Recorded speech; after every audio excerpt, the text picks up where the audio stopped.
Hello everyone. I hope आप लोग चुस्त दुरुस्त और तंदुरुस्त है। अमेंडमेंट्स को लेकर बच्चे बहुत एक्साइटेड होते हैं, बहुत ही उत्सुक रहते हैं। देखिए, मैं समझता हूँ डीटी आईडीटी में अमेंडमेंट्स बहुत सारे होते हैं और बहुत ही गेम चेंजर से होते हैं। लॉ में भी काफ़ी हद तक अमेंडमेंट्स बहुत ज़्यादा होते हैं। ऑडिट में अगर मैं बोलूँ, जो हमने एग्जिस्टिंग हमारा जो नॉलेज है वो बिल्कुल काम का होता है, बिल्कुल रेलेवेंट होता है। और साथ में हमको कुछ एनहांसमेंट्स करने पड़ते हैं और हल्के फुल्के चेंजेस करने पड़ते हैं। हर साल नवंबर दिसंबर में इंस्टीट्यूट नया मॉड्यूल लाता है। इस साल भी लाया।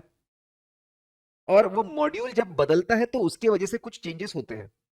ये वीडियो में मैं आपको वो चेंजेस करवाने वाला हूं। मॉड्यूल बेस्ड जो चेंजेस है वो मैं आपको करवाने वाला हूं। सिर्फ एक चैप्टर छोड़कर, बैंक ऑडिट का चैप्टर छोड़कर, क्योंकि उसके लिए मैं सेपरेट वीडियो ला रहा हूं। मैं सोच रहा हूं कि पूरा बैंक ऑडिट ही मैं चार्ट्स में करवा दूं आपको। ठीक है। लेकिन थोड़ा ठंड रखेंगे, उसको आने में थोड़ा समय लगेगा। मैं ऐसा प्लान कर रहा हूं कि नेक्स्ट मंथ एंड तक वो मैं लेकर आ जाऊं। लेकिन बहुत ज्यादा बड़ा वीडियो नहीं रहेगा, तो नेक्स्ट मंथ एंड तक भी आएगा तो इट इज गुड इनफ। तो उसका अलग से रहेगा। सो एंड आई एक्सपेक्ट कि अमेंडमेंट्स के बस 2 वीडियो होंगे। अगर आरटीपी में कुछ नया वो लोग लेकर आए जो अभी एक्सपेक्टेड नहीं है, तो हो सकता है कि और एक तीसरा भी वीडियो है। 2 वीडियो, वो भी बड़ी मुश्किल से कुछ घंटों के होंगे। तो मैं समझता हूँ कि बहुत ज्यादा चेंजेस ऐसा कुछ भी नहीं है। It's not like that. तो बहुत हवा ना मचाए। आपके पास में जो किताबें होगी जिस पे अच्छे से मार्किंग की हुई है, अगर आप उसमें कंफर्टेबल महसूस करते हो, बहुत अच्छा महसूस करते हो, तो वही रहने दे और आप अलग से अमेंडमेंट नोट्स देख ले। That will be sufficient, that will be fine. ठीक है। और अमेंडमेंट्स में कारो 2020 लगा है। कारो 2020 का लेक्चर हम ऑलरेडी यूट्यूब पर डाल चुके हैं, सबको प्रोवाइड कर चुके हैं। उसका भी लिंक मैं डिस्क्रिप्शन में दे दूंगा। Let's see guys. तो सबसे पहले पहले 6 चैप्टर्स, मैं जो मॉड्यूल के अंदर जो चैप्टर्स है उसके हिसाब से चल रहा हूँ। पहले जो 6 चैप्टर्स हैं उसमें कोई खास बदलाव नहीं है। चैप्टर नंबर 7, ऑडिट कमिटी और कॉर्पोरेट गवर्नेंस। यहां पर मैं बात करूं तो एप्लीकेबिलिटी। एप्लीकेबिलिटी में कुछ चेंजेस थे। मुझे ऐसा लगा कि चेंजेस बताने से अच्छा मैं पूरा एप्लीकेबिलिटी फिर से बता दूं। लिस्टिंग ऑब्लिगेशन डिस्क्लोजर रिक्वायरमेंट बड़ा प्यारा सा रेगुलेशन है जो हमको बहुत सारी रिक्वायरमेंट बताता है कि कॉर्पोरेट गवर्नेंस के लिए क्या करना चाहिए, अच्छे कॉर्पोरेट गवर्नेंस के लिए। अब ये एलओडीआर किसको एप्लीकेबल है? कोई भी कंपनी जिसके फाइनेंशियल इंस्ट्रूमेंट लिस्टेड है रिकॉग्नाइज स्टॉक एक्सचेंज में। रिकॉग्नाइज स्टॉक एक्सचेंज मतलब जिसको सेंट्रल गवर्नमेंट ने अप्रूव किया है सिक्रा एक्ट के अंदर, सिक्योरिटीज कॉन्ट्रैक्ट रेगुलेशन एक्ट के अंदर। अब कौन से सिक्योरिटीज लिस्टेड होने चाहिए? सिक्योरिटीज बहुत सारे होते हैं ना, कंपनी के बहुत सारे फाइनेंशियल इंस्ट्रूमेंट्स होते हैं। कौन से लिस्टेड होने चाहिए? तो उन्होंने उसको नाम दिया डेजिग्नेटेड सिक्योरिटीज। डेजिग्नेटेड सिक्योरिटीज करके नाम दिया हुआ है। मैंने उसको क्लासिफाई किया कुछ पॉपुलर और कुछ अदर। अगर किसी भी कंपनी के स्पेसिफाइड सिक्योरिटीज लिस्टेड है स्टॉक एक्सचेंज पे, तो उनको एलओडीआर लग जाएगा। स्पेसिफाइड सिक्योरिटीज मतलब क्या? इक्विटी शेयर्स और कन्वर्टिबल सिक्योरिटीज, मतलब convertible preference share, convertible debenture. किसी भी कंपनी के इक्विटी शेयर्स और कन्वर्टिबल डिबेंचर्स अगर लिस्टेड है स्टॉक एक्सचेंज में, तो उनको एलओडीआर लग जाएगा। अब उन्होंने और थोड़ा सा क्लैरिफाई किया। इक्विटी शेयर्स और कन्वर्टिबल डिबेंचर्स क्या है? ठीक है, ये लोग एक ही स्टॉक एक्सचेंज के मल्टीपल प्लेटफॉर्म हो सकते हैं। एक मेन प्लेटफॉर्म होता है, मेन प्लेटफॉर्म जहां पे सभी ट्रेडर्स मिलकर ट्रेडिंग करते हैं कंपनीज की। फिर एक एसएमई प्लेटफॉर्म, सिर्फ स्मॉल और मीडियम एंटरप्राइजेस है उनके शेयर्स की ट्रेडिंग होती है। लिमिटेड कंपनीज होती है, लिमिटेड ट्रेडर्स अलाउड होते हैं। और फिर और इंस्टीट्यूशनल ट्रेडिंग प्लेटफॉर्म या इनोवेटर्स ग्रोथ प्लेटफॉर्म होता है। इसके ऊपर जो खास करके टेक्नोलॉजी ओरिएंटेड जो नए स्टार्टअप्स है वो कंपनीज लिस्टेड होती है। इसमें भी लिमिटेड लोग, सिर्फ इंस्टीट्यूशंस ट्रेडिंग कर सकते हैं। तो भाई साहब उन्होंने क्लैरिफिकेटरी नेचर की बात लिखी है कि भाई इक्विटी शेयर्स और कन्वर्टिबल प्रेफरेंशियल डिबेंचर्स किसी भी स्टॉक एक्सचेंज के किसी भी प्लेटफॉर्म पे लिस्टेड हो, मेन प्लेटफॉर्म या एसएमई प्लेटफॉर्म या इंस्टीट्यूशनल ट्रेडिंग प्लेटफॉर्म, तो एलओडीआर लग जाएगा। ठीक है जी, कोई बात नहीं। अब इसके अलावा बाकी सिक्योरिटीज जनरली सिर्फ मेन प्लेटफॉर्म पे ही होती है। तो अगर मेन प्लेटफॉर्म पे लिस्टेड है तो एलओडीआर लग जाएगा। मेन प्लेटफॉर्म पे लिस्टेड है, कौन सी है बाकी सिक्योरिटीज? नीसू करके शॉर्टकट है, नीसू सिक्योरिटीज। नॉन कन्वर्टिबल सारे सिक्योरिटीज, आपके non convertible preference shares, non convertible convertible debentures. पहले इसमें थोड़ा कॉम्प्लिकेशन था उनकी तरफ से, निकाल दिया, बहुत बढ़िया। अगर किसी भी तरह का non convertible preference debenture listed है स्टॉक एक्सचेंज पे, एलओडीआर लग जाएगा। आईडीआर, बाहर की कंपनीज इंडिया में आकर अगर लिस्ट होती है तो फिर आपको एलओडीआर लग जाएगा। सिक्योरिटी रिसीट्स, ठीक है, जो लोन्स बैड हो जाते हैं ना, वो लोन ट्रांसफर आते हैं एसेट रिकंस्ट्रक्शन कंपनी को, और वो लोन की ओनरशिप सस्ते रेट में दूसरों को दी जाती है। और वो ओनरशिप देने के लिए जो फाइनेंशियल इंस्ट्रूमेंट इशू होते हैं उसको बोलते हैं सिक्योरिटी रिसीट्स। तो अगर सिक्योरिटी रिसीट्स दी है किसी को और वो लिस्टेड है, उसको भी एलओडीआर लग जाएगा। अगर किसी कंपनी की सिक्योरिटी रिसीट्स लिस्टेड है, एलओडीआर लग जाएगा। वैसे ही जो लोन एसेट्स होते हैं उसकी ओनरशिप भी लोगों को दी जाती है सिक्योरिटाइजेशन के थ्रू, वो अगर लिस्टेड है किसी कंपनी का तो एलओडीआर लग जाएगा। म्यूचुअल फंड्स के यूनिट्स लिस्टेड है तो एलओडीआर लग जाएगा। बहुत सिंपल, बहुत आसान है। नॉन कन्वर्टिबल इंस्ट्रूमेंट्स किसी कंपनी के, आईडीआर किसी कंपनी के, सिक्योरिटी रिसीट्स किसी कंपनी के, सिक्योरिटाइज डेट इंस्ट्रूमेंट किसी कंपनी के, म्यूचुअल फंड्स जिस कंपनी के भी ये लिस्ट होंगे उन सबको एलओडीआर लग जाएगा। तो इसमें अमेंडमेंट क्या था? अमेंडमेंट यहाँ पे, ठीक, अमेंडमेंट बहुत सिंपल सा, कन्वर्टिबल को लेकर पहले कंफ्यूजन था, थोड़ा कॉम्प्लिकेशन था, वो सिंप्लीफाई कर दिया। अब खास बात यहां पे, एलओडीआर के अंदर कुछ रिक्वायरमेंट्स ऐसे हैं जो मार्केट कैपिटलाइजेशन बेस्ड है कि अगर आप टॉप 500 होंगे तो ये करना पड़ेगा, 1000 होंगे तो ये करना पड़ेगा, टॉप 2000 में होंगे तो ये करना पड़ेगा, इस तरीके के है। ठीक है, खास बात क्या है, क्या बोल रहे हैं वो लोग? अगर मार्केट कैपिटलाइजेशन, अच्छा मैं और एक बात बता दूं, ये सारे ऐसे चेंजेस है जो मॉड्यूल में, वास्तविकता में कब आए वो जान दो, हमारे मॉड्यूल में इसका रेफरेंस अभी आया है तो हमारे लिए वो रिलेवेंट बन जाते हैं। ठीक है, और मॉड्यूल हमारे लिए माई बाप है, भगवान है, हमको उसके हिसाब से चलना है। तो अगर कोई कंपनी का मार्केट कैपिटलाइजेशन टॉप 500 में चला जाता है, 1000 2000, तो उसके लिए कुछ एडिशनल रिक्वायरमेंट्स है, एडिशनल बातें लग जाती है, या फिर ऐसा बोलिए कुछ रिक्वायरमेंट्स लगती है only when you go into top 500, 1000 या 2000। अगर एक बार आप उसमें गए और आपको वो रिक्वायरमेंट लग गई, अगर आपका मार्केट कैपिटलाइजेशन कम भी अगर हो जाएगा ना, तब भी आपको वो लगता रहेगा।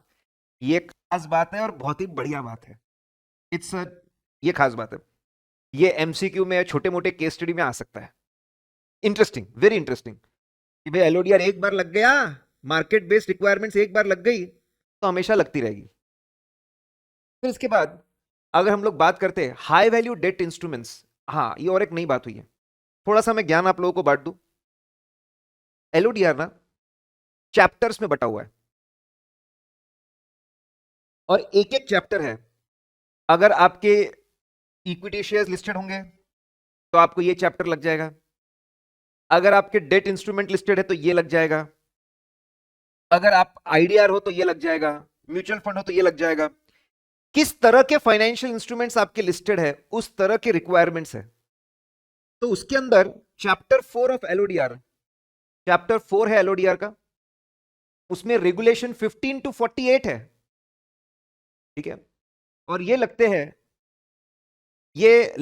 ठीक है, 48 इतने रेगुलेशंस है, उसमें भी रेगुलेशन 15 से 27 जो है वो खास कॉर्पोरेट गवर्नेंस को इंप्रूव करने को लेकर है कि कैसे कंपनी की डिसीजन मेकिंग और उसका इंप्लीमेंटेशन प्रोसेस कैसे बेहतर किया जाए, कॉर्पोरेट गवर्नेंस उसके लिए है। Chapter 4 was form for companies whose equity shares and convertible securities were listed. पहले ये चैप्टर 4 सिर्फ उनको लगता था जिनके स्पेसिफाइड सिक्योरिटीज लिस्टेड हो, मतलब जिनके इक्विटी शेयर और कन्वर्टिबल सिक्योरिटीज लिस्टेड हो। अब खास बात हुई है, नाउ ये बहुत बड़ा चैप्टर है, रेगुलेशन 55 to 48, उसमें से 15 to 27 हमारे लिए रेलेवेंट है क्योंकि वो कॉर्पोरेट गवर्नेंस से डील करता है और उसको हमारे इंस्टीट्यूट का मॉड्यूल इज्जत देता है, उसको कवर करता है। अब ये जो 15 से 27 है, it is applicable to HVD also, high value debt listed entities. HVD मतलब जितने भी कॉर्पोरेट गवर्नेंस की रिक्वायरमेंट आप पढ़ते हो, अब वो हाई वैल्यू डेट इंस्ट्रूमेंट्स को भी लगेगा।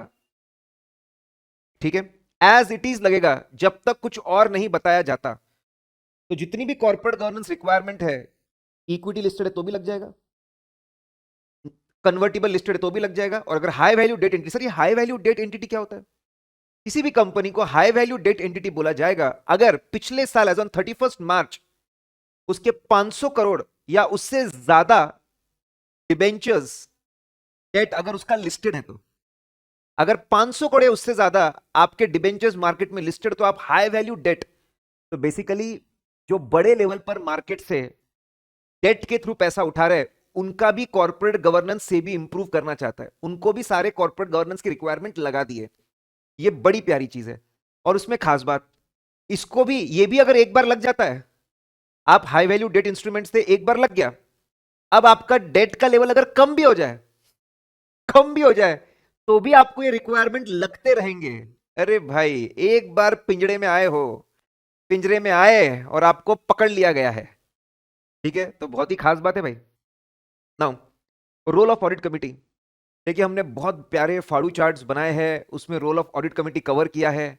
21 पॉइंट से, मैं समझता हूँ आपकी बात, 21 पॉइंट से रोल ऑफ ऑडिट कमेटी के बहुत अच्छे से कवर किया है। उसमें अभी और एक ऐड हो गया, ठीक है, कि जब भी कंपनी अमेलगमेशन, मर्जर, डीमर्जर, ऐसा कुछ भी अगर प्लान कर रही होगी, तो ऑडिट कमेटी की जिम्मेदारी है वो स्कीम को अच्छे से पढ़े, उसको अच्छे से समझे कि क्या लॉजिक है ऐसे ये करने का, उसके बेनिफिट्स क्या है, उसका इंपैक्ट क्या होगा कंपनी पे, शेयर होल्डर्स पे, सभी लोगों पे, उसको एनालाइज करे और उस पर कमेंट करे। ऑडिट कमिटी इन्वॉल्व होनी ही होनी चाहिए, उनके विचार सामने आने ही आने चाहिए कि वो क्या सोचते हैं इस बारे में। तो ऑडिट कमिटी को ये सब स्कीम्स में घुसना ही है। ऐसे भी लोग रहते हैं, लेकिन और लिखा हुआ है, ठीक है। अब कॉर्पोरेट गवर्नेंस में देखिए, मैंने बोला बड़े प्यारे, सिर्फ बड़े प्यारे हमने फाड़ू चार्ट्स बनाए हैं, उसमें सब कुछ एक जगह पे हमने कवर किया है। और हमने तो यूट्यूब पे वीडियो डाला है, 60 मिनट, 60 मिनट में पूरा कॉर्पोरेट गवर्नेंस कवर भी किया है। और हमारे रेगुलर वीडियोस में पूरा सारे चार्ट्स के थ्रू हमने उसको कवर किया है। नाउ, अब ऑब्लिगेशंस, कॉर्पोरेट गवर्नेंस को अगर इंप्रूव करना है, कंपनी की डिसीजन मेकिंग को अगर इंप्रूव करना है, if you want to improve company decision making, you have to make people accountable. तो क्या ऑब्लिगेशंस होंगे सीनियर एम्प्लॉयज के, की मैनेजमेंट पर्सन, डायरेक्टर्स के, की management person, directors, senior employees के, उनके ऑब्लिगेशंस है। उसमें एक पॉइंट हुआ करता था, ये डिलीशन से कोई खास फर्क नहीं पड़ा है, वो डिलीट कर दिया। सुनिए, नॉन एग्जीक्यूटिव जो डायरेक्टर्स होते हैं ना, वो न्यूट्रल डायरेक्टर्स उनको माना जाता है, क्योंकि वो रेगुलर बेसिस पे डे टू डे ऑपरेशंस में कवर नहीं होते। जितने न्यूट्रल डायरेक्टर्स कवर होंगे, उतना बहुत अच्छे क्वालिटी के डिसीजंस होंगे, ऐसा सोचा जाता है, माना जाता है, ठीक है। न्यूट्रल में भी जो बहुत ही अच्छे हैं, उनको इंडिपेंडेंट डायरेक्टर बोलते हैं। वो तो दूध से धुले हुए लोग हैं, ये तो सिर्फ न्यूट्रल है। वो न्यूट्रल के साथ साथ दूध से धुले हुए देव मानुस है, वो इंडिपेंडेंट डायरेक्टर, जाने दो। नॉन एग्जीक्यूटिव डायरेक्टर के पास में कंपनी के कितने शेयर्स हैं, ये नॉन एग्जीक्यूटिव डायरेक्टर कंपनी को बताता है। और कंपनी के लोग जब एजीएम कंडक्ट करते हैं, तो एजीएम के अंदर जब डायरेक्टर का अपॉइंटमेंट होने वाला होता है, तो उसकी नोटिस में बताते हैं कि उसके पास में कितनी शेयर होल्डिंग है। तो इंफॉर्मेशन का फ्लो कैसा है, एनईडी, नॉन एग्जीक्यूटिव डायरेक्टर से company, company to shareholders in AGM. आज भी कंपनी जब भी नॉन एग्जीक्यूटिव डायरेक्टर को अपॉइंट करेगी, और उसके अपॉइंटमेंट का जो नोटिस जाएगा एजीएम में, उसके अंदर लिखा होगा कितनी शेयर होल्डिंग है। लेकिन उन्होंने एक पॉइंट निकाल दिया, शायद वो प्रोसीजरल पार्ट था, क्लरिकल पार्ट था, कि नॉन एग्जीक्यूटिव डायरेक्टर को यह जानकारी देनी पड़ेगी कंपनी को, यह पॉइंट निकाल दिया।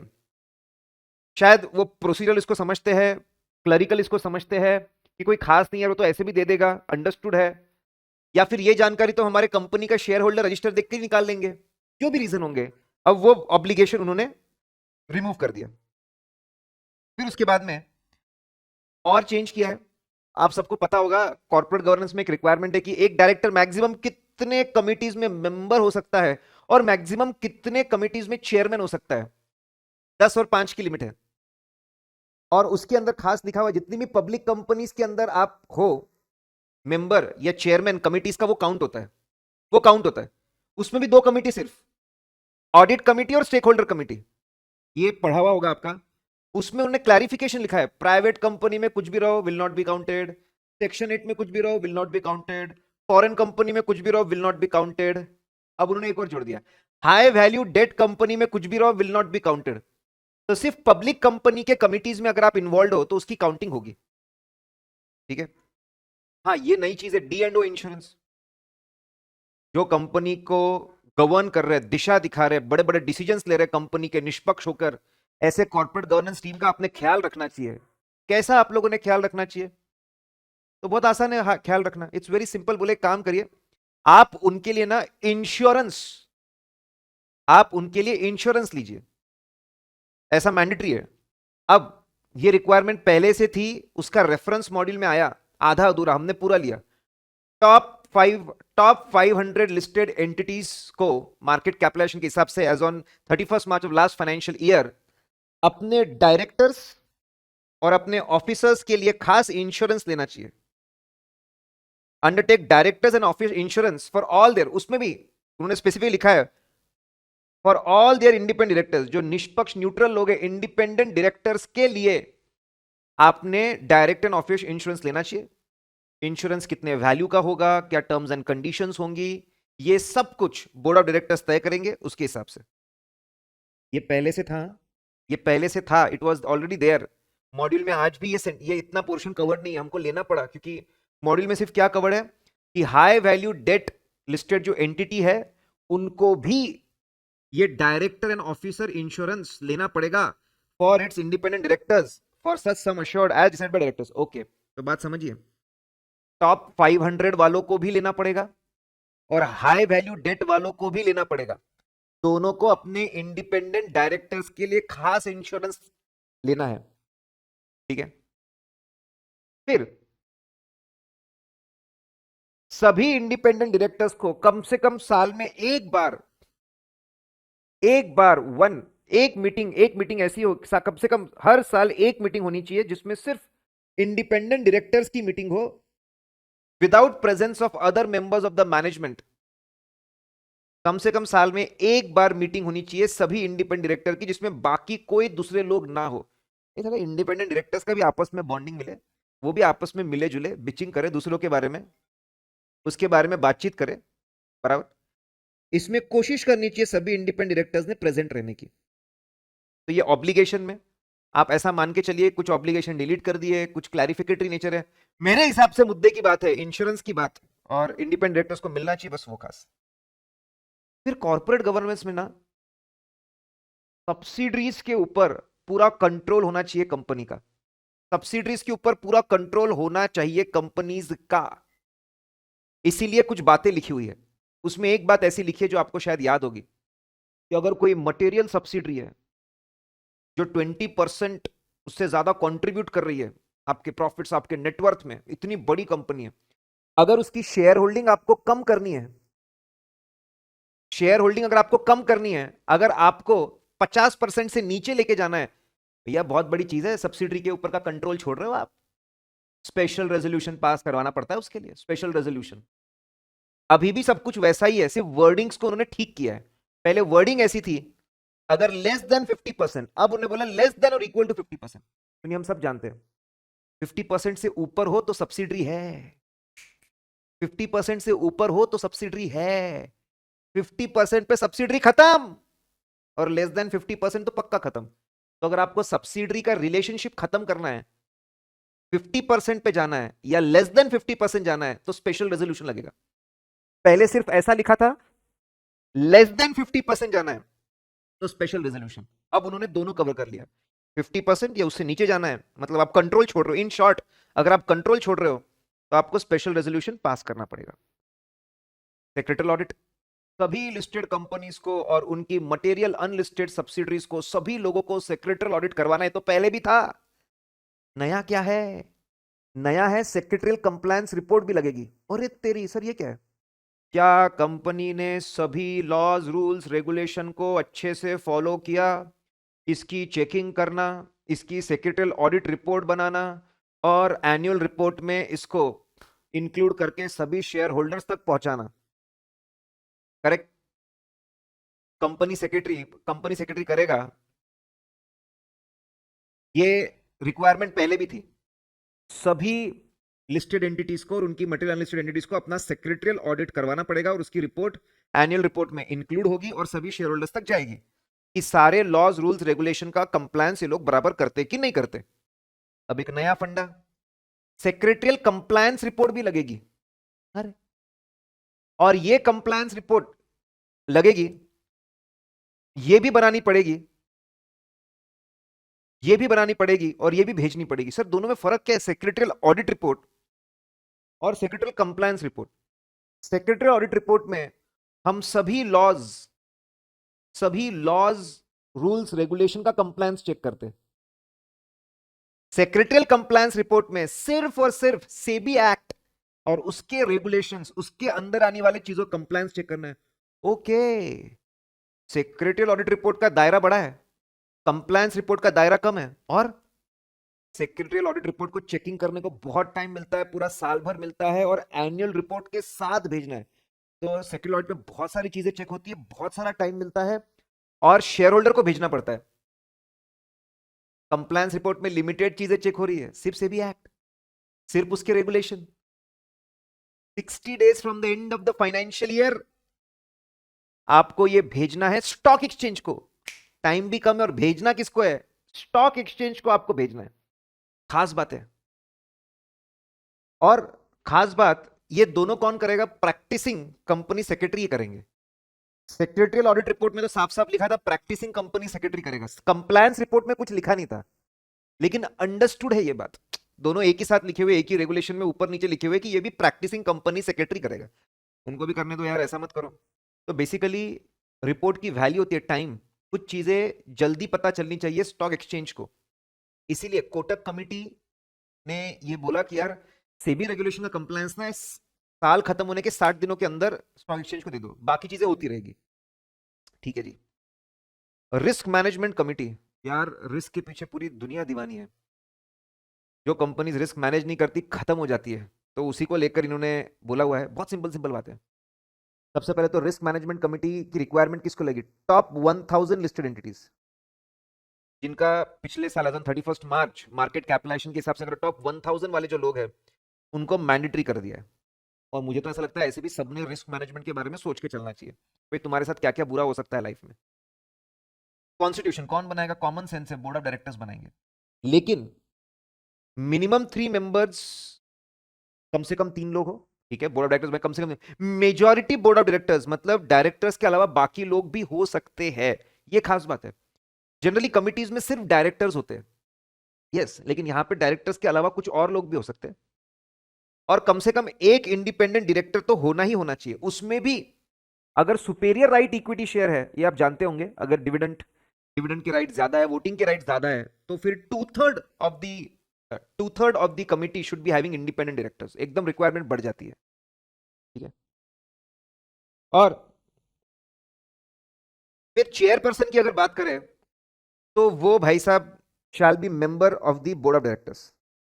और फिर बोलते जो सीनियर एग्जीक्यूटिव्स है उनको आप मेंबर्स बनाइए। मतलब बोर्ड ऑफ डायरेक्टर्स बनाएंगे, कम से कम 3 लोग रहेंगे, मेजॉरिटी बोर्ड में से रहेंगे, कुछ लोग सीनियर एग्जीक्यूटिव्स भी आ सकते हैं। इन सब में एक इंडिपेंडेंट डायरेक्टर लगेगा। उसमें भी अगर सुपेरियर राइट है तो 2/3 हो जाएगा। और चेयरपर्सन जो है वहां पे तो बोर्ड का बंदा ही बैठना चाहिए। मतलब बोर्ड की सुप्रीमेसी है, बोर्ड के हाथ से कंट्रोल, जो मीटिंग्स चलानी है, एजेंडा सेट करना है, वोटिंग करवानी है, ये पूरा काम चेयर में नहीं करवाए भाई साहब। मीटिंग्स ट्वाइस इन ईयर, साल में कम से कम 2 बार मिले। और जो गैप रहेगा 2 मीटिंग्स के बीच में, it should not be more than 180 days. मतलब ठीक है, आपको ऐसा नहीं हो कि conduct in such a manner that not more than 1 day shall elapse between any 2 consecutive meetings। मतलब प्रॉपरली स्पेस्ड, ऐसा नहीं बहुत ज्यादा समय हो गया मीटिंग करके। तो कम से कम 2 बार मिलिए और 180 के ऊपर डिफरेंस मत होइए। कोरम जनरली जैसा होता है वैसा ही है। शैल बी आइदर 2 मेंबर्स, कम से कम 2 लोग, या 1/3 विचर इज हायर। जनरली हर जगह ऐसे ही लिखा होता है। 1/3 एक बहुत स्टैंडर्ड नॉर्म है, विचर इज हायर। और उसमें से कम एक बोर्ड ऑफ डायरेक्टर होना चाहिए। हाँ, जनरली ऐसा बोलते हैं कि एक इंडिपेंडेंट डायरेक्टर हो, यहां पे लिखा है कम से कम एक बोर्ड ऑफ डायरेक्टर का बंदा हो। ठीक है, रीजनेबल। तो हम लोगों ने देख लिया किसको एप्लीकेबल है, हमने लिख दिया कि कैसे बनेगा और कैसी मीटिंग्स होंगी, इनके roles and responsibilities. Board of directors तय करेंगे कि इनके रोल्स एंड रिस्पॉन्सिबिलिटीज क्या होंगे। खास करके कंपनी के कितने रिस्क है उनको आइडेंटिफाई करना, उनको मेजर करना, उनको मॉनिटर करना, उनको कॉम्पनसेट करने के प्लान क्या है वो समझना, ये सब उनके स्कोप में आता है, ये सब करना पड़ता है। और साइबर सिक्योरिटी तो हमेशा उन्होंने सोचना ही सोचना चाहिए, उसको एम्फसाइज करके बोला हुआ है। इसके अलावा कुछ उनकी जिम्मेदारियां एज पर पार्ट शेड्यूल 2 के अंदर जो पार्ट डी है, correct, part D specified roles of various committees which include role of risk man. Already मतलब एलओडीआर के अंदर शेड्यूल 2 है, उसके अंदर पार्ट डी है, उसके अंदर हर कमिटी के रोल्स दिए, हर कमिटी के रोल्स। तो बोले वो तो करने हैं, मतलब वो तो आएगा ही। इसके अलावा बोर्ड बताएगा और साइबर सिक्योरिटी तो होना ही चाहिए। ठीक है, डन है जी। पावर्स क्या होंगे? हमने सीक्वेंस में रखा हुआ है भाई। सबसे आप जो चाहे वो एम्प्लॉय को बुलाकर जो जानकारी चाहिए वो ले लीजिए। इससे बड़ा पावर बाहर से अगर आपको लीगल या किसी प्रोफेशनल बंदे को बुलाकर एडवाइस लेना है वो भी कर सकते हैं। इससे बड़ा पावर, ठीक है, attendance of outsider with relevant, आप उसको इनवाइट कर सकते हैं मीटिंग के अंदर, उसको बोल सकते हैं मीटिंग अटेंड कर और हमको आके समझा बातें। तो एम्प्लॉयज के ऊपर पावर है, बाहर से कंसल्टेशन लेने का पावर है, बाहर वालों को इन्वाइट करने का पावर है। ऑडिट प्रोसीजर क्या है यार, पूरे चैप्टर में ऑडिट प्रोसीजर आ रही है, बस इसी का कंप्लायंस। बराबर कमिटी की रिक्वायरमेंट बनी है ना, बराबर बनी है, बराबर मीटिंग्स हो रहे हैं, बराबर उनका काम चल रहा है, ये देखना। ठीक है, यही देखना है कि क्या ये कमिटी प्रॉपरली अपना काम कर रही है, सारे रिक्वायरमेंट फुलफिल कर रहे हैं, अपना काम बराबर कर रहे हैं, वो देखना है। और हम बोल क्या है, मेजोरिटी बोर्ड होना चाहिए और चेयरमैन के अंदर भी बोर्ड का बंदा बैठना चाहिए, तो वो है ना, वो देख लीजिए। बेसिकली भी चेक कंप्लायंस ऑफ अबाउ। फिर हमने बड़ा प्यारा सा डिस्क्लोजर ऑलरेडी दिया हुआ है आपको। हमने बहुत प्यारे चार्ट बनाए कॉर्पोरेट गवर्नेंस, बहुत ही प्यारे, और बहुत अच्छा फाड़ू में कवर भी किया। रिलेटेड पार्टी के डिस्क्लोजर, रिलेटेड पार्टी डिस्क्लोजर लगता है, ठीक है। उसमें एक ऐसी रिक्वायरमेंट होती है कि लिस्टेड कंपनी जैसी अपने फाइनेंशियल स्टेटमेंट फाइनलाइज करती है और उसको पब्लिश करती है, मार्केट में सबको भेजती है, उसके 30 डेज के अंदर, 30 डेज जैसी पब्लिश करते हैं, हाफ ईयरली पब्लिश करते हैं, 30 डेज के अंदर जो फाइनेंशियल स्टेटमेंट के अंदर रिलेटेड पार्टी के डिस्क्लोजर का जो नोट होता है, करेक्ट, वो लेकर के आपको स्टॉक एक्सचेंज पे भेजना है और वेबसाइट पे डालना है। कंसोलिडेटेड फाइनेंशियल स्टेटमेंट के अंदर जो रिलेटेड पार्टी का होता है, ये रिक्वायरमेंट पहले से है। हाई वैल्यू डेट जो एंटिटीज है, उनके स्टैंड अलोन फाइनेंशियल स्टेटमेंट में जो डिस्क्लोजर होता है वो देना पड़ता है। अच्छा, बाकी सब लोगों को तो कंसोलिडेटेड फाइनेंशियल स्टेटमेंट के अंदर रिलेटेड पार्टी का क्या डिस्क्लोजर है वो सबमिट करना पड़ता है स्टॉक एक्सचेंज में और वेबसाइट में। लेकिन जो एचवीडी कंपनीज है, उनको बोला है कि तुम सिर्फ स्टैंड लोन तुम्हारा भेज दो, उतना ही काफी है, तुम कंसोल वंसोल छोड़ो। ठीक है जी, एज यू से। फिर corporate governance report, quarterly corporate governance report submit करनी पड़ती, वो पहले 21 डेज के अंदर सबमिट करनी पड़ती थी, सॉरी 15 डेज के अंदर सबमिट करनी पड़ती थी from the close of the quarter, ऐसा लिखा था। 21 days from the end of the close of the quarter. Number of days बदले 15 की जगह 21 हो गया, ज्यादा टाइम मिल गया कॉर्पोरेट गवर्नेंस रिपोर्ट सबमिट करने के लिए, ज्यादा टाइम मिल गया। ठीक है जी, मैंने बोला कि पहले आपके चैप्टर्स में कोई चेंज नहीं, सीएफएस के अंदर कोई चेंज नहीं, बैंक ऑडिट के अलग से वीडियो में आपको देने वाला हूं, इंश्योरेंस में कोई चेंज नहीं, एनबीएफसी में कोई चेंज नहीं, ठीक है। कारो का चेंज है, ऑलरेडी वीडियो हमने डाला हुआ यूट्यूब पे, कारो 2020, बड़ा प्यारा सा, बड़े चार्ट वार्ट बनाकर डाला हम लोगों ने। खुशी की बात, टैक्स ऑडिट में खुशी की बात, जीएसटी ऑडिट का सेक्शन ही नहीं है नए मॉड्यूल में, सेक्शन ही नहीं है जीएसटी ऑडिट, आपको नहीं पढ़ना, पढ़ लिया होगा तो भी खुशी की बात है, क्योंकि अब आपको रिवाइज नहीं करना। GST audit is not applicable. Tax audit में आपको पता है कि अगर 95% of the receipts and payments, 95% of the receipts and payments अगर आपके, ठीक है, प्रिस्क्राइब्ड मोड में हो, बैंकिंग चैनल से हो, तो आपकी जो लिमिट है टैक्स ऑडिट लिमिट, वो 5 करोड़ पे पहुंच जाती थी। ऐसे 1 करोड़ की लिमिट है, अगर आप 95% वाले क्राइटेरिया को फुलफिल करोगे तो आपकी लिमिट 5 करोड़ हो जाएगी, 5 करोड़ आपकी लिमिट हो जाएगी। अब उन्होंने बोला 5 करोड़ नहीं, अब वो लिमिट 10 करोड़ हो जाएगी, इट विल बिकम 10 करोड़। ठीक है जी, कोई बात नहीं। इसके अलावा पिछले एग्जाम के कुछ अमेंडमेंट्स है जो इन्होंने इंस्टीट्यूट ने इस बार इंक्लूड किए, मैंने उसकी लिंक दी है, हमने बड़े प्यारे अमेंडमेंट कवर किए हुए हैं, उसकी लिंक भी दी हुई है, आई गिवन लिंक ऑल्सो। ये हिंदी लेक्चर की लिंक है, इंग्लिश लेक्चर वाली लिंक अलग है, तो वो अभी भी रेलेवेंट है, वो आपको करने चाहिए। उसको वापस कवर करने मतलब नहीं ना, it is not amendment as such, it is मतलब उन्होंने अभी सिर्फ मॉड्यूल में इंक्लूड किया। क्लॉज 44 है टैक्स ऑडिट फॉर्म 3CD का, वो और डेफर हो गया है 31 मार्च 2022 तक, अबेंस उसको नहीं लगाना। ठीक है जी, आगे ढकेल दे जा रहे, ढकेल दे जा रहे, ढकेल दे जा रहे, ढकेलो, क्या फर्क पड़ता है। चैप्टर नंबर 13, 14, 15, 16 कोई चेंज नहीं है किसी भी तरह का, नो चेंज एट ऑल। फिर हम लोग आते हैं पीयर रिव्यू पे। If you come to peer review, तो स्टेटमेंट ऑन पीयर रिव्यू हो गया है जी revise, statement on peer review हो गया रिवाइज जुलाई 2021 में, उससे कुछ चीजें बदल गई है। ठीक है, कुछ चीजें बदली है, जो जो चीजें बदली है हमने रेड में लिखी हुई है। पीयर रिव्यू में आप लोगों को ही पता है सबसे इंपॉर्टेंट होता है peer review process. Peer review process, अब मैं बोला कि मैं ऐसे, मैंने पूरा चार्ट ही कवर कर लिया, चार्ट ही रिवाइज कर लिया। ठीक है, वो रिवाइज्ड वाला ही हम लोग देख लेते हैं फटाफट फटाफट फटाफट फटाफट। पीयर रिव्यू में ना क्या काम होता है, सिलेक्शन का काम होता है। पहले selection, peer review board select करता है कि कौन से सीए फॉर्म का पीयर रिव्यू होगा, प्रैक्टिसिंग यूनिट। फिर रिव्यूअर प्लानिंग करता है, फिर एग्जीक्यूशन में दोनों मिलकर एग्जीक्यूशन करवाते हैं, रिव्यूअर और प्रैक्टिसिंग यूनिट दोनों मिलकर। रिव्यूअर सवाल पूछता जाएगा, ये जवाब देते जाएंगे, वो डॉक्यूमेंट पूछता जाएगा, डॉक्यूमेंट देते जाएंगे। फिर इसके बाद में रिपोर्ट बनेगी, म्यूचुअल कंसल्टेशन डिस्कशन से रिपोर्ट बनती है, और फिर बाद मेन रिपोर्ट इशू होती है, देन द रिपोर्टिंग। तो ऐसे 4 पार्ट में हम चीजों को बांटा हुआ है हम लोगों ने। लेट्स सी क्या होता है। सबसे पहले peer review board CA firm को, प्रैक्टिसिंग यूनिट को इंटीमेशन भेजेगा, माननीय महोदय बधाई हो, आपका सिलेक्शन हुआ है पीयर रिव्यू के लिए। पीयर रिव्यू को, प्रैक्टिसिंग यूनिट को, सीए फर्म को 7 दिन के अंदर डिक्लेरेशन भेजना पड़ता है, अपने फॉर्म के डिटेल्स भेजने पड़ते हैं। डिक्लेरेशन में खासकर ये बातें होती है कि वो लेवल 1 वाले लोगों में आते हैं कि लेवल 2, लेवल 1 या लेवल 2, उसका क्राइटेरिया थोड़ा सा चेंज हो, वो भी देखेंगे हम लोग, लेवल 1 लेवल 2 में आते हैं। लेकिन जो खास चेंज है, क्वेश्चनर, एक डिटेल क्वेश्चनर जाता है, और बहुत सारे डिटेल्स होते हैं सीए फर्म के, वो भी 7 दिन के अंदर डिक्लेरेशन भी, और 7 दिन के अंदर क्वेश्चनर भी आपको भेजना है, प्रैक्टिसिंग आपको भेजना है पीयर रिव्यू बोर्ड को, ताकि पीयर रिव्यू बोर्ड एक पैनल बनाए, एक लिस्ट बनाए 3 रिव्यूअर की, कि लीजिए साहब इनसे रिव्यू आप बताइए, एक पैनल बनाकर भेजे। तो जैसे ही डिक्लेरेशन आएगा, वो पैनल बनाकर, लिस्ट बनाकर भेजेंगे कि 3 रिव्यूअर की लिस्ट है, 7 दिन के अंदर बताओ कि किससे रिव्यू करवाना चाहते हो। वाह, 7 दिन के अंदर बताओ किससे रिव्यू करवाना चाहते हो।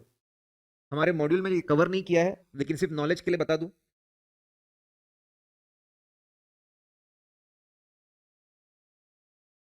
यार छींक आने वाली थी, आई नहीं।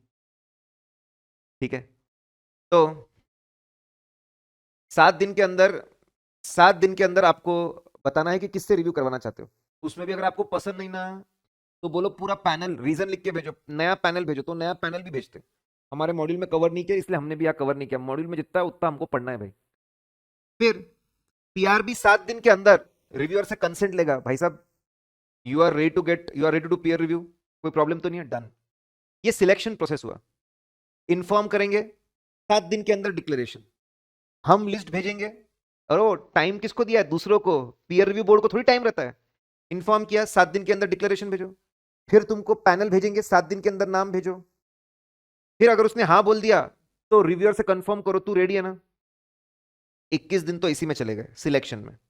अब प्लानिंग में, रिव्यू करने के लिए बहुत सारी जानकारी लगेगी। खास बात क्या हुई, 2 दिन के अंदर आपने जो क्वेश्चनेयर लिखकर भेजा था पीयर रिव्यू बोर्ड को, जैसे ही आपको इंटीमेशन मिला कि ये रिव्यूअर आपका रिव्यू करने के लिए तैयार है, 2 दिन के अंदर उसको वही क्वेश्चनेयर की कॉपी, जिसमें आपके पूरे क्लाइंट्स की लिस्ट आती है, नेचर ऑफ सर्विसेज, फीस आती है, आपके काम करने का तरीका, आप कैसे ऑडिट करवाते हो, कैसे इंडिपेंडेंस मेंटेन करते हो, कैसे स्टाफ को डेवलप करते हो, कैसे उनको सुपरवाइज करते हो, ये पूरा लिखकर क्वेश्चन है जो आपने भेजा है ऑलरेडी पीयर रिव्यू बोर्ड को, 2 दिन के अंदर भेजना है। ये चेंज है। यहां पहले 15 दिन मिलते थे, 15, 2 दिन के अंदर भेजना है। अरे भैया आप तो ऑलरेडी बनाकर भेज चुके हो ना। ये चेंज है कि क्वेश्चनर आपको पहले भेज देना था, उसी की कॉपी अब भेज दो।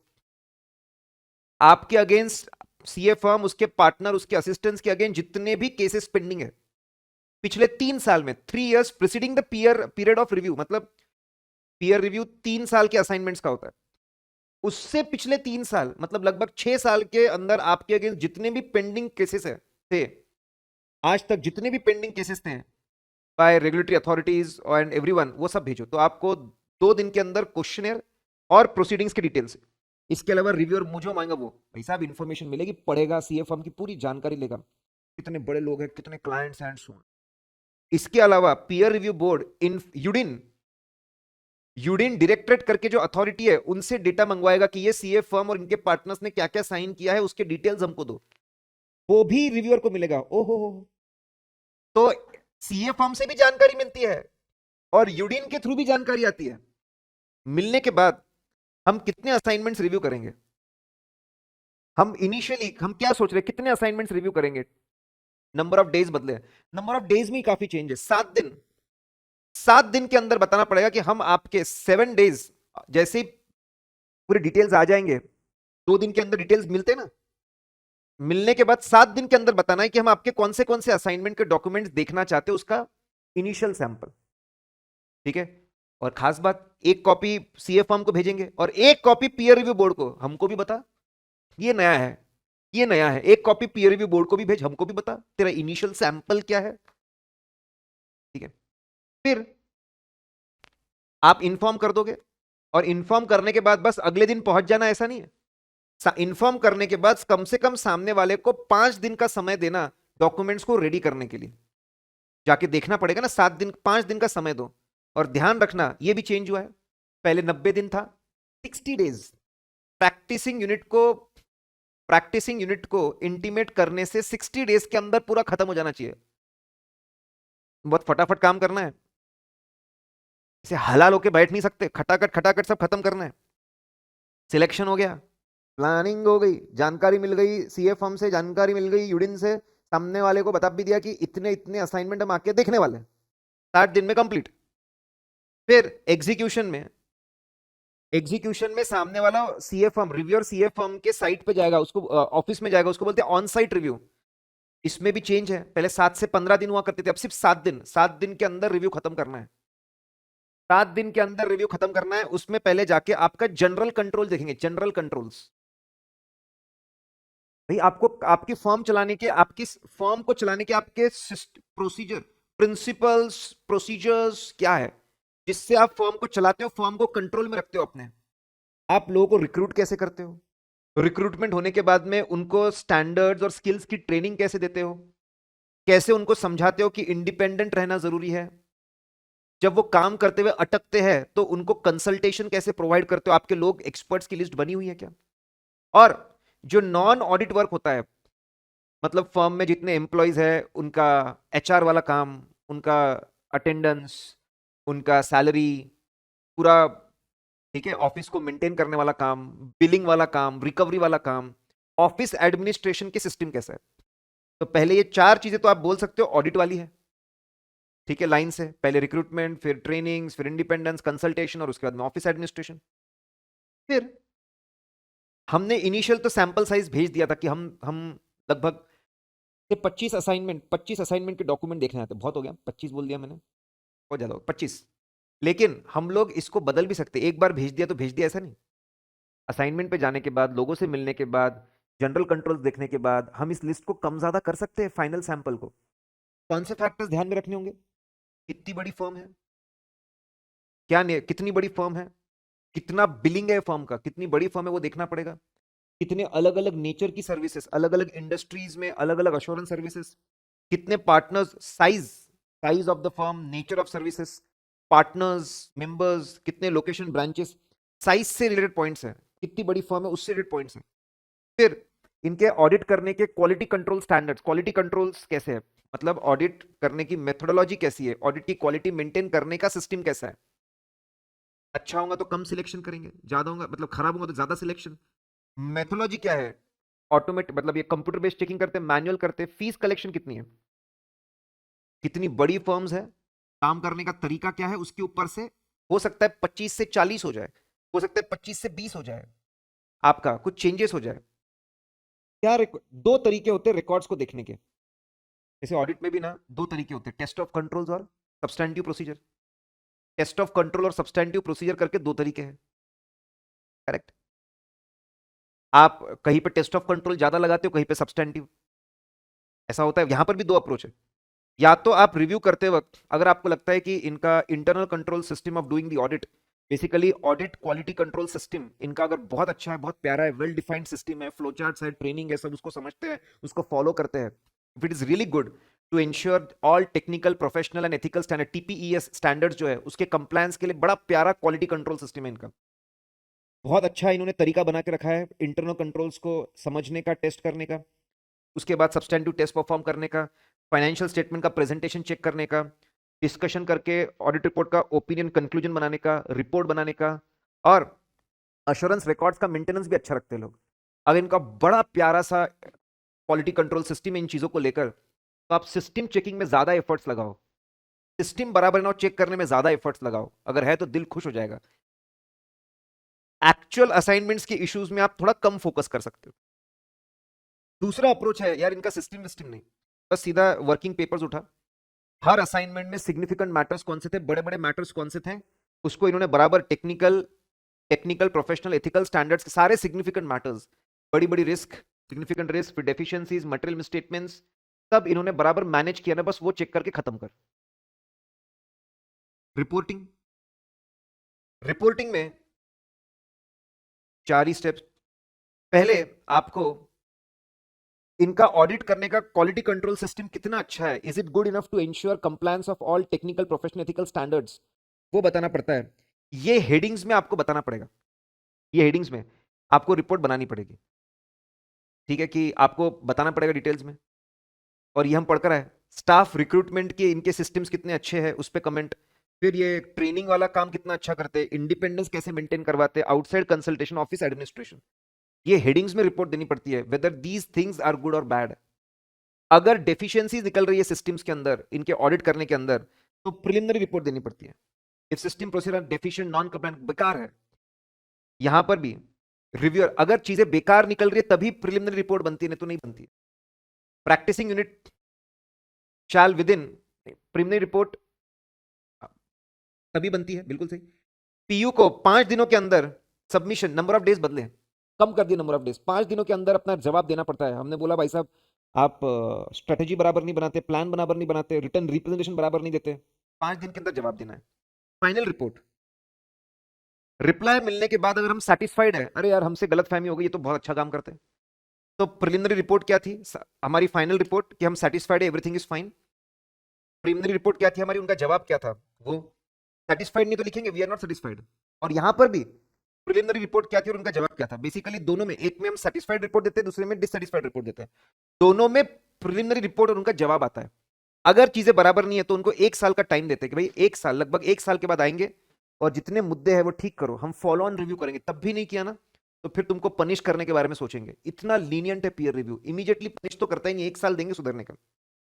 अगर रिक्वेस्ट अगर आई हो सामने वाले से तो 6 महीने का, मतलब 6 महीने के 6 महीने बाद भी पीयर रिव्यू हो सकता है, 60 डेज के अंदर खत्म होना चाहिए, ठीक है जी।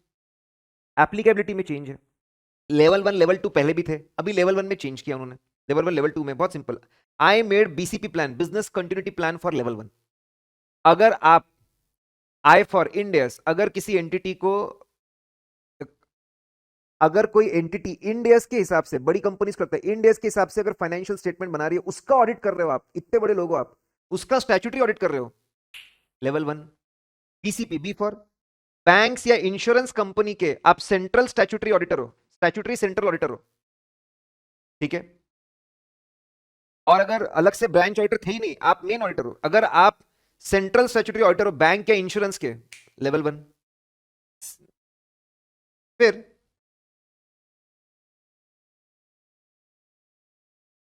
अगर सी फॉर सेंट्रल कोऑपरेटिव सोसाइटी, मतलब गवर्नमेंट जो कोऑपरेटिव सोसाइटीज बनाता है, या सेंट्रल या स्टेट की public sector undertaking, basically government entities है, वो भी बड़ी, टर्नओवर 250 करोड़ के ऊपर है या नेटवर्थ 5 करोड़ के ऊपर है, सीपी, सेंट्रल गवर्नमेंट की कोऑपरेटिव सोसाइटी या सेंट्रल या स्टेट की पीएसयू बड़ी वाली, उसका तुम ऑडिट कर रहे हो, ठीक है, then it will be level 1। Public interest entity, जिसमें पब्लिक इंटरेस्टेड है, रेगुलेटरी अथॉरिटीज के पास पावर है डिक्लेयर करने का, it is a public interest entity, उसका ऑडिट कर रहे हो, लेवल 1। लिस्टेड एंटिटी का ऑडिट कर रहे हो इंडिया में, इंडिया के बाहर, level 1। Asset management company, BCP, ठीक है, BCP plan, PLA, asset management company या म्यूचुअल फंड का ऑडिट कर रहे हो, लेवल 1। कोई भी एंटिटी जिसका टर्नओवर 250 करोड़ है उसके ऊपर है, या फिर नेटवर्थ 100 करोड़, ऊपर से कंपेयर करो, गवर्नमेंट वालों में 5 करोड़ का भी नेटवर्थ चलता है, यहां पे 100 करोड़ का नेटवर्थ, ये चेंज है। Plan N for net worth of, N for वापस NBFC, N for again NBFC, N 2 बार है एनबीएफसी, पहले इसमें कंफ्यूजन था, जिनके डिपॉजिट 100 करोड़ या उसके ऊपर गए उसको ऑडिट कर रहे हो, लेवल 1। 50 करोड़ प्लस आपने गवर्नमेंट से फंडिंग उठाई है सबसे बड़े लोगों से, 50 करोड़ या उससे ओवर 50 करोड़, लेवल 1।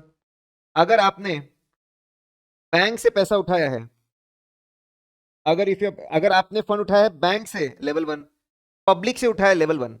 गवर्नमेंट से उठाया, लेवल 1। उनसे छोटे बैंक से उठाया, लेवल 1। पब्लिक से भी उठाया 50 करोड़ के ऊपर, लेवल 1। डोनेशन, अगर आपने पैसा उठाया तो लेवल 1, डोनेशन कंट्रीब्यूशन भी मिला है आपको, लेवल 1। भाई डायरेक्ट उठाओ कि चंदे से उठाओ, 50 करोड़ के ऊपर जा रहे हो, लेवल 1। इसके अलावा अगर आप statutory audit, internal audit, concurrent audit, tax audit करते हो ब्रांचेस का, कोई भी बैंक, कोई भी इंश्योरेंस, कोई भी पीएसयू, ब्रांचेस का ऑडिट करोगे, लेवल 2। एनबीएफसी जो ऊपर कवर नहीं हुई उसका ऑडिट कर रहे हो, लेवल 2। ठीक है, कुछ स्पेसिफिक नंबर के ऊपर आपने यूडिंग जनरेट किए, वो नंबर दिया नहीं, लेवल 2। इसके अलावा अगर और भी कोई काम करते होंगे, any other practising unit providing assurance, और अश्योरेंस सर्विस अगर आप प्रोवाइड करते होंगे, अरे भैया यही बोलना था, अगर आखिरी में है तो इतना क्यों बोला। इसके अलावा अगर आप कोई भी दूसरा अश्योरेंस काम करते हो, बेसिकली पूरी दुनिया लेवल 2 में आ गई है, complete thing has come in level 2। ठीक है, और ये अभी कोई भी, ये पहले भी था, कोई भी रेगुलेटरी अथॉरिटी, उनसे छोटा सीए इंस्टीट्यूट, उससे छोटा डीडी, इनको किसी को भी लगता है किसी सीए फर्म का पीयर रिव्यू होना चाहिए, special review, the board based on specific information received from regulatory authorities, उनसे छोटा सेक्रेटरी आईसीआई, उनसे छोटा DD, which in opinion of the board requires special review, special review करवाना है, may conduct a special review of PU, जो समय बोलेंगे उसका, तो special review, peer review process हम पहले ऊपर देख चुके, करेक्ट। क्वालिटी रिव्यू में कोई चेंज नहीं है। आ जी, आ जाओ जी, प्रोफेशनल एथिक्स, प्रोफेशनल एथिक्स में ऐसे, ओ, नो क्लार बहुत फेमस हुआ है, नो क्लार, नो क्लार बड़ा फेमस हुआ है। NOCLAR is non compliance with laws and regulations. क्या है ये, देखिए, NOCLAR non compliance with laws and regulation, नाम में लिखा हुआ है।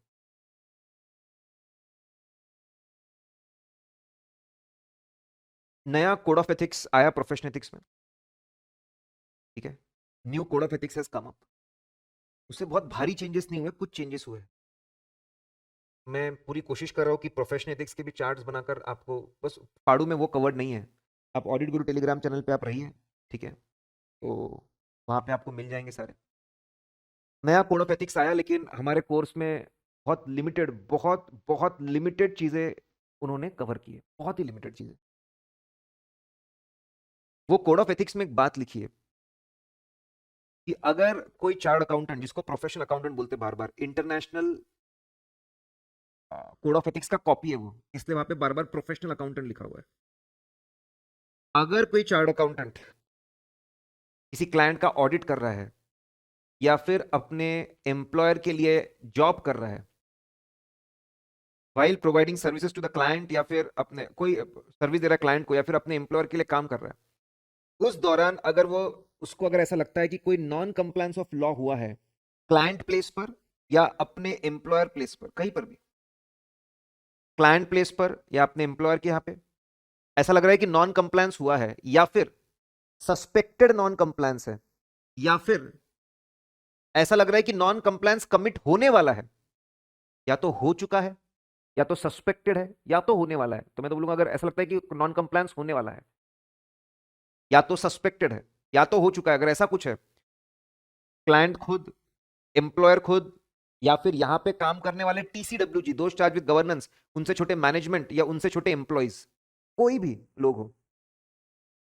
तो ऐसे सिचुएशन में जब he comes across the instances of non compliances, तो क्या करना चाहिए, उसकी जिम्मेदारी क्या बनकर आती है, ये नोक्लार में समझाया है। नॉन कंप्लायंस अगर तुझे पता चले कहीं पर भी, तो तूने क्या करना चाहिए, तेरी क्या जिम्मेवारी है, ये समझा है। अभी इसका सिर्फ ओवरव्यू अपने कोर्स में, अभी अंदर तो घुसते ही नहीं है, अंदर की बात तो कोई बताता ही नहीं है, ऊपर ऊपर से निकाल देते हैं, तो ठीक है जी, लोड क्यों ले रहे तुम भी, ठीक है। नोक्लार किस चीज के लिए वो समझ में आ गया।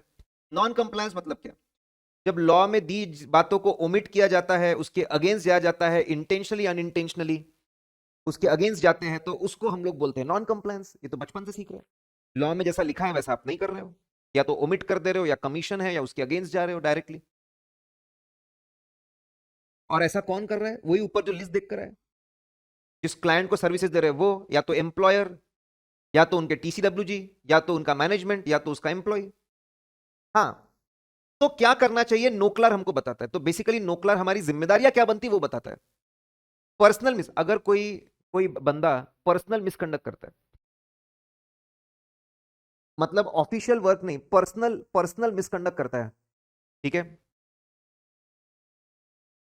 यानी दूसरे कलीग को परेशान करना, दूसरे कलीग को परेशान करना, दूसरे कलीग की पिटाई कर दी, करेक्ट, उसको हॉस्पिटल पहुंचा दिया। अगर कोई पर्सनल लेवल पर अगर ये क्लाइंट में या अपने एम्प्लॉयर में जो लोग जुड़े पर्सनल लेवल पर, इंडिविजुअल लेवल पर अगर गलत काम करते हैं,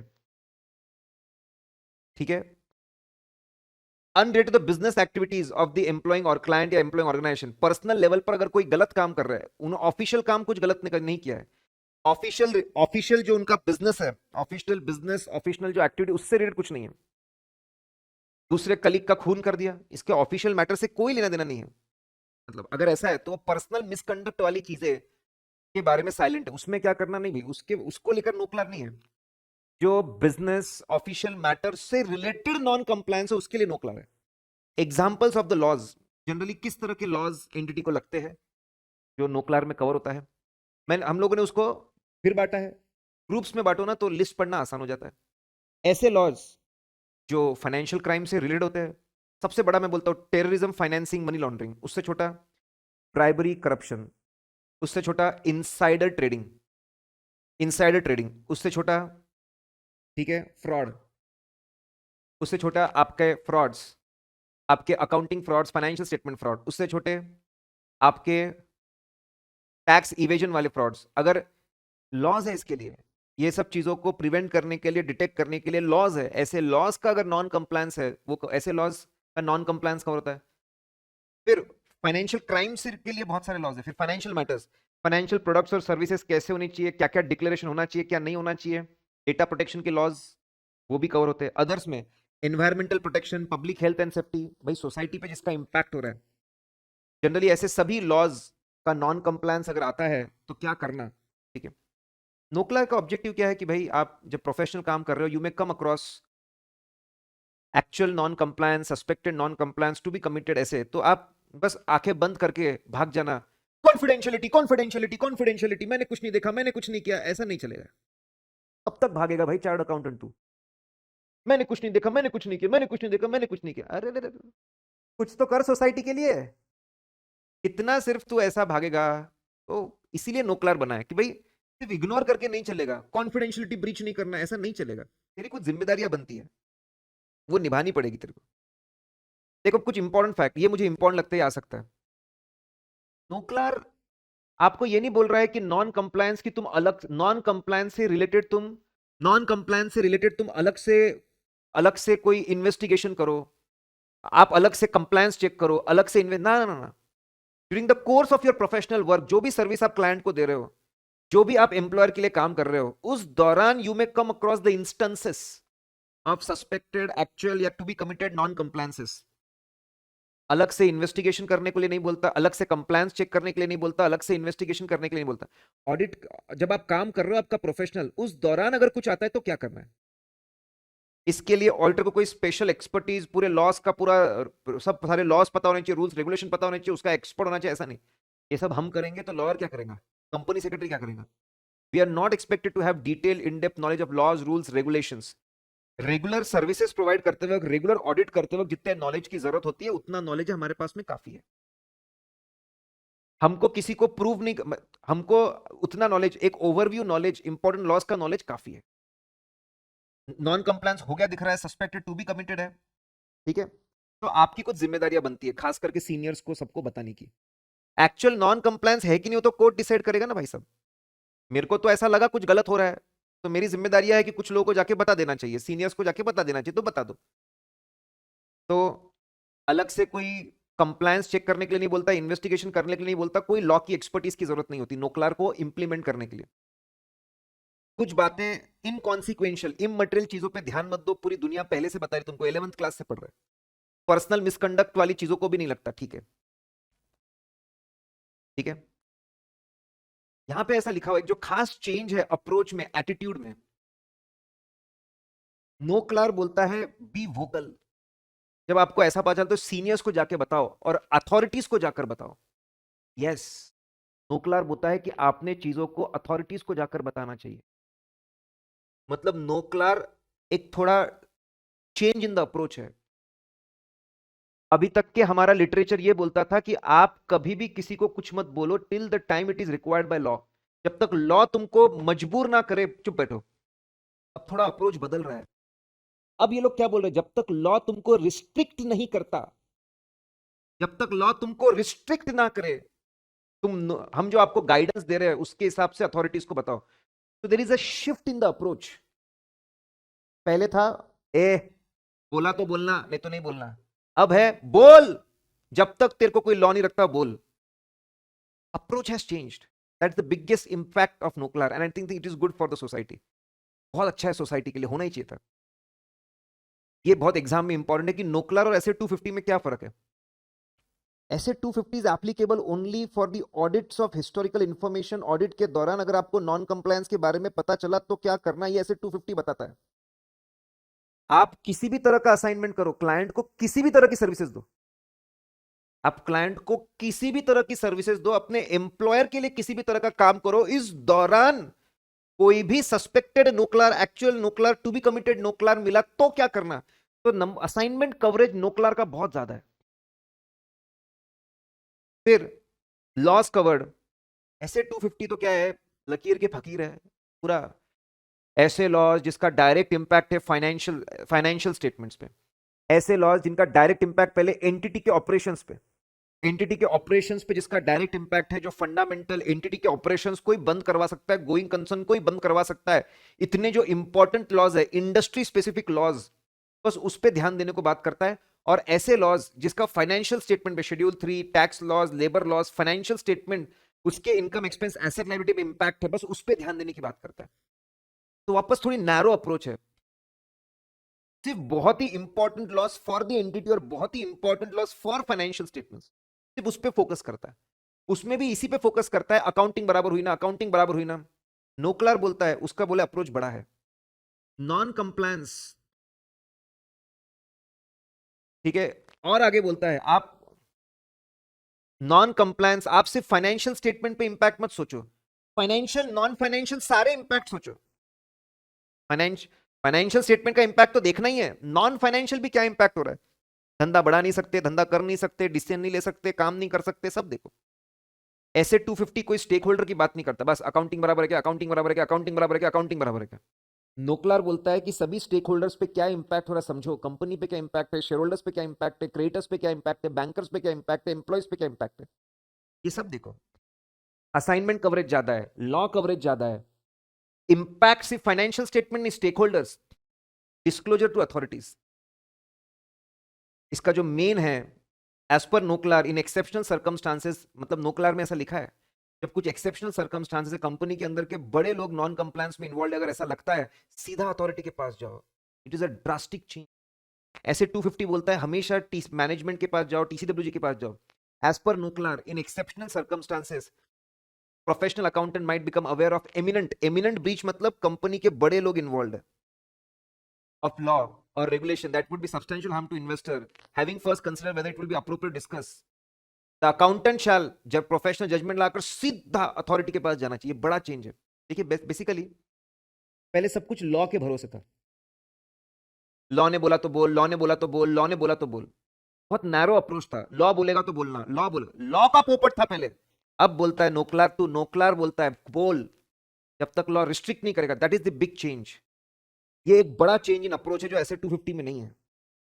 अप्रोप्रिएट अथॉरिटी क्या होगी, विल डिपेंड ऑन किस तरह का नॉन कंप्लायंस है, किस तरह की एंटिटी है।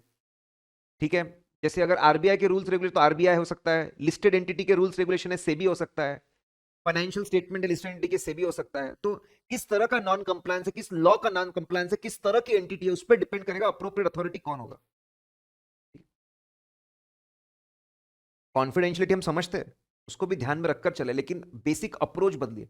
कॉन्फिडेंशियलिटी तो हम आज भी खुद को सेव करके रखेंगे। इंटरनेशनल एथिकल स्टैंडर्ड बोर्ड है, ये important.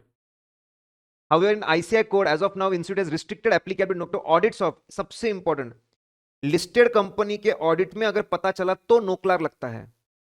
In case of members in practice, अगर कोई बंदा लिस्टेड कंपनी का ऑडिट कर रहा है और उस दौरान नॉन कंप्लायंस मिलता है तो नोक्लार को फॉलो करके स्टेप्स लो। अभी क्या स्टेप्स लेना वो तो कवर ही नहीं किया कोर्स में, बस नोक्लार को फॉलो करके स्टेप्स लो। और अगर आप लिस्टेड कंपनी में एम्प्लॉय बन के काम कर रहे होंगे तो नोक्लार लगता है। Section 260 to 360 code of ethics का 1 अप्रैल 2022 से लग गया है, वो 1 अप्रैल 2022 से लग रहा है, कोर्स में आ गया। तो नोक्लार, लिस्टेड कंपनी का ऑडिट करोगे, लिस्टेड कंपनी में काम करोगे, तो 1 अप्रैल 2022 से लग रहा है, और मैं आपको बता रहा हूं, बस जो अप्रोच चेंज हुआ है, नॉन कंप्लायंस खुलकर बोलो, सीनियर्स को बोलो, अथॉरिटीज को बोलो, this is the big change. ये सबसे बड़ा चेंज आया अप्रोच में। अब देखो, ये ओवरव्यू है। हमारे कोड ऑफ एथिक्स में एक सेक्शन है नोक्लार का, 260 टू 360। उसमें बताया नोक्लार मिला तो क्या करना। सबकी अलग अलग जिम्मेदारियां है। अगर आप जॉब कर रहे हो तो सीनियर प्रोफेशनल, अगर आप एज अ सीनियर प्रोफेशनल काम कर रहे हो तो आपकी जिम्मेदारी अलग है, अलग से दी है। अगर आप एज ए एम्प्लॉय काम कर रहे हो अदर देन सीनियर, तो आपकी जिम्मेदारी अलग से दी है। मतलब if you are doing job और आपको नॉन कंप्लायंस पता चला, अगर आपको नॉन कंप्लायंस पता चला, ठीक है, if you are a senior professional तो जिम्मेदारी अलग, if you are a other employee जिम्मेदारी अलग। ऑडिट कर रहे हो, ऑडिट करते वक्त आपको पता चला तो आपकी जिम्मेदारी अलग। बेसिकली ब्रॉडली क्या बातें बोलता है, बस इतना ओवरव्यू। हमको टेक्स्ट भी नहीं दिया इसका, ये मैंने चार्ट सीधा मॉड्यूल से लिया है, टेक्स्ट भी नहीं है इसका। बोले कि जो नॉन कंप्लायंस है, सपोज आपके लेबर लॉस का नॉन कंप्लायंस है, ऑप्टेनेंट उस मसले को अच्छे से, लॉ को अच्छे समझो, क्या गलत किया उसको अच्छे से समझो, उसमें क्लैरिटी है, क्लैरिटी नहीं है, एम्बिग्यूटी है, अंडरस्टैंड द मैटर केयरफुली। ये सबसे इंपॉर्टेंट, एड्रेसिंग द मैटर, इसमें लिखा है। किस किस को जाके बोलना, किस किस को जाके इन्फॉर्म करना, किस किस को रिपोर्ट करना, ये सबसे इंपॉर्टेंट पार्ट है। मैं होता अगर मॉड्यूल बनाते वक्त, तो मैं how to address the matter मैं इंक्लूड करता। How senior professional should do it, how other employee should do it, how auditor should do it, addressing the matter. ये सभी के लिए ये स्टेप्स है कि सबको पहले समझना पड़ेगा, एड्रेस करना पड़ेगा, सबकी जिम्मेदारियां थोड़ी थोड़ी अलग है। कहीं पे अगर क्लैरिटी नहीं है तो एडवाइस ले सकता है बाहर से, फिर फर्दर कोर्स ऑफ एक्शन तय करें, एडवाइस एडवाइस लेकर के। एड्रेस पहले, एड्रेस कैसे करना वो तो कर ही ले, इसके आगे और करना है फिर सोच समझ के आगे बढ़े। और क्या हमको खुद होके अथॉरिटी तक जाना है, उसके प्रिंसिपल्स दिए कि कब हमने अथॉरिटी के पास जाना चाहिए, बहुत बड़ा ब्रीच है तो क्या करना चाहिए, और डॉक्यूमेंटेशन। तो लाइन से आपको याद होना चाहिए कि पहले मुद्दे की अंडरस्टैंडिंग लो, फिर मैटर्स को एड्रेस करो इन द वे स्पेसिफाइड। आप डाउट में तो एडवाइस लो, एडवाइस लेने के बाद फर्दर कोर्स ऑफ एक्शन तय करो। अथॉरिटी के पास जाना है तो सोचो बड़ा ब्रीच है तो क्या करें, और डॉक्यूमेंटेशन। नोक्लार में आपको क्या डॉक्यूमेंट करना पड़ता है कि नॉन कंप्लायंस जब हुआ तो कंपनी के टीसीडब्ल्यूजी और मैनेजमेंट ने कैसे रिस्पॉन्ड किया, और अकाउंटेंट ने क्या सोचा कि what course of action would be appropriate, उसने ऐसा क्यों सोचा, उसमें क्या जजमेंट क्यों उसने सोचा। पहले तो क्या नॉन कंप्लायंस था उसको लिखो, कंपनी के लोगों ने क्या किया, उसने क्या किया और क्यों किया, उसके लॉजिक रीजन के साथ डॉक्यूमेंट करो। और पब्लिक इंटरेस्ट में आपके ऊपर फिड्यूशियरी ड्यूटी है, सोसाइटी आपसे बहुत एक्सपेक्ट करती है। पब्लिक इंटरेस्ट का आपने कैसे ख्याल रखा कि पब्लिक को डैमेज हो रहा होगा तो डैमेज कैसे रोके, डॉक्यूमेंट करना पड़ेगा ये भी कि आपने पब्लिक को कैसे प्रोटेक्ट किया, पब्लिक की तरफ जो आपकी फिड्यूशियरी रिस्पॉन्सिबिलिटी है, नेचुरल रिस्पॉन्सिबिलिटी है, आपने उसके लिए क्या किया। ये डॉक्यूमेंटेशन तो नोक्लार बोलता है, इसके अलावा ऐसे तो डॉक्यूमेंटेशन के लिए बोलता ही है। स्टैंडर्ड्स ऑन ऑडिटिंग तो ऑलरेडी डॉक्यूमेंट्स मेंटेन करने के बारे में बोलता है। स्टैंडर्ड्स ऑन ऑडिटिंग दीवाना है सिग्निफिकेंट मैटर का, कि जितने भी सिग्निफिकेंट मैटर्स होते हैं और नॉन कंप्लायंस एक सिग्निफिकेंट मैटर है, उसके पूरे डॉक्यूमेंटेशन मेंटेन करो, क्या मैटर था, क्या डिस्कशन हुआ, क्या कंक्लूजन हुआ, क्या इंपैक्ट हुआ, सब कुछ। ठीक है, क्या डिस्कशंस हुए टीसीडब्ल्यूजी और मैनेजमेंट के लोगों के साथ रिगार्डिंग सिग्निफिकेंट मैटर, वो भी डॉक्यूमेंट करो, पूरा लिखना है सिग्निफिकेंट, इसके ऊपर क्या क्या, किससे क्या क्या डिस्कशन हुआ, कब हुए, उसमें क्या निकल कर आया। और ऐसे सभी इंस्टेंसेस जो सस्पेक्टेड एक्चुअल नॉन कंप्लायंस हो, ठीक है, आइडेंटिफाइड और suspected non compliance and the results, वो भी, मतलब इन जनरल ऐसे बोलता है सभी सिग्निफिकेंट मैटर के डॉक्यूमेंटेशन, सबके डिस्कशंस, और नॉन कंप्लायंस के मैटर्स और उसके भी डिस्कशन। ये जो पहले 2 पॉइंट है ऐसे 230 में लिखे हुए हैं कि सभी सिग्निफिकेंट मैटर्स का ख्याल रखो, ये ऐसे 250 में लिखा हुआ है। इन शॉर्ट, नॉन कंप्लायंस की पूरी जन्म कुंडली आपको नोट्स टू अकाउंट्स में मिलनी चाहिए। देखिए ये इतना छोटा सा तो ये लेक्चर है, इतना छोटा सा लेक्चर, करेक्ट। इसके अलावा बैंक ऑडिट का बड़ा प्यारा लेक्चर हम लोग प्लान कर रहे हैं। और चिंता मत करिए, कोई भी चेंजेस आए तो मैं हूं ना भाई, मैं आपको सारे चेंजेस प्रोवाइड करूंगा, बहुत ज्यादा चेंजेस नहीं है। हमारी पुरानी किताबें आप एज इट इज यूज कर सकते हैं।